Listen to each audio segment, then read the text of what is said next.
Итак, господа, приветствую. Сейчас будет информационная бомба. Понятие «треновый кашель» не существует. Что это на самом деле, слушайте внимательно. Потому что вы нигде такой информации не найдете. Потому что это до сих пор неизвестно. Вот я разгадал, что это такое. И могу четко с уверенностью сказать. Итак, начну. Я хотел это еще давно-давно рассказать, но наконец-то собрался сделать это сейчас. Где-то месяц назад я ставил цепик, то ленку, неважно, не помню, Балкан. Кажется, да, конечно, цепик, у меня же цепик на руках был. Я ставил кубик, разумеется, снова в правую ягодицу. Ну, так вот, по выполнении инъекции, когда я вытащил иголку, то есть я словил моментально тот же кашель, те же эффекты предсмертные, как и тремболона ацетата. Я просто был в шоке, реально, мягко говоря. Я в недоумении приходил, как так? От теста словить треновый кашель. Второй момент. 1,5 флакона Golden Dragon, которого я ставил ацетатом, я отдал его корешу, старшему, разумеется. Он его проставил, и проставил успешно.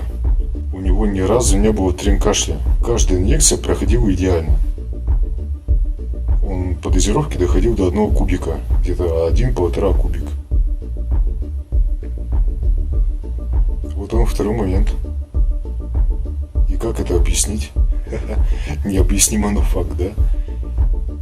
А объясняется это все просто, господа. Я разговаривал с Керри Паркер. Мы с ним, разумеется, переписываемся лично. Он мне объяснил, когда вот у меня был этот зверский кашель от тремболона. И объяснил мне это тем, что иголка проходит очень близко рядом с сосудом, и что вызывает вот такие бурные эффекты в виде кашля. И эти все ужасные дополнительные эффекты предсмертные. Все это, что тяжело дышать, и можно легкие выплюнуть, и так далее. Я, конечно, человек, который не имеет медицинского образования, но попытаюсь сейчас это сформулировать.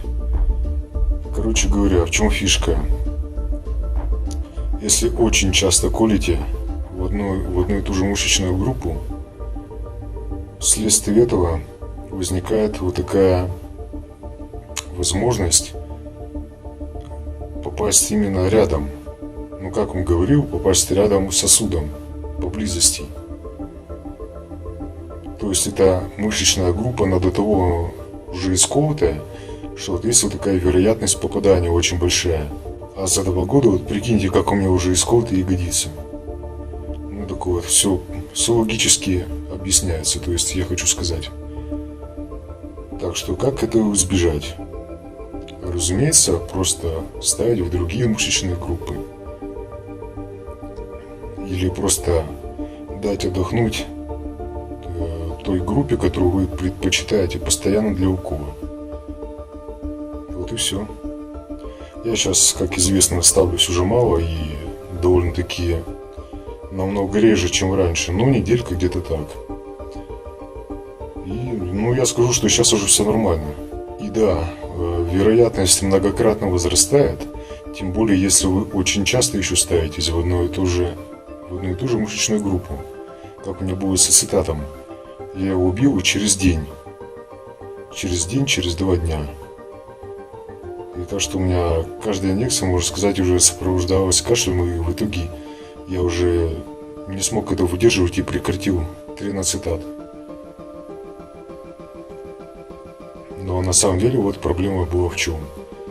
Что надо было просто поменять мышечную группу для инъекции.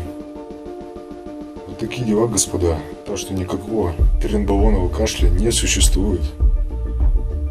Нужно просто менять мышечные группы. И не ставить постоянно в одну и ту же. Если тем более ставите очень часто. что вот, и все будет хорошо. Ну вот так вот, господа, надеюсь, я очень доходчиво объяснил. Конечно, таким языком очень простым, потому что я говорю, я не владею медицинским образованием, и я попытался рассказать, насколько я, объяснить точнее, насколько я могу. Информация, разумеется, крайне полезная, и такого нигде не услышите. Все потому что проверено на собственном организме. И в итоге я могу с абсолютной уверенностью сказать, что тромбованный кашель, такого понятия не существует. Ну все на этом, господа. До следующих видосов. Здоровья.